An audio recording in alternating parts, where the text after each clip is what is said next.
Hey everyone, welcome back to the channel. Today we're diving into a common issue that can leave you scratching your head. A misfiring cylinder on a Hyundai Accent.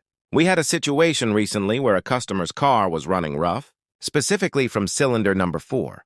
Now, the previous mechanic had already tried replacing the spark plug and coil, which are often the first suspects. However, that didn't solve the problem.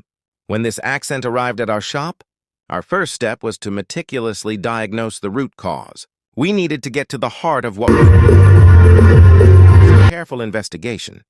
We discovered the culprit wasn't the spark or the ignition system, but rather the fuel injector in cylinder number 4. Now, dealing with fuel injectors on these particular Hyundai Accents can be a bit of a tricky operation. It's not always straightforward. And that's exactly what I want to show you in this video. We'll walk through the process of pinpointing the faulty injector and then the steps involved in replacing it.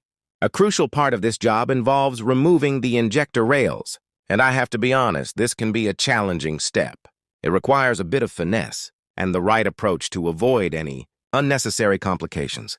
That's why I'm going to guide you through it, highlighting the key considerations and offering some practical advice. So if you're experiencing similar symptoms with your Hyundai Accent, or if you're just curious about how these systems work, stick around.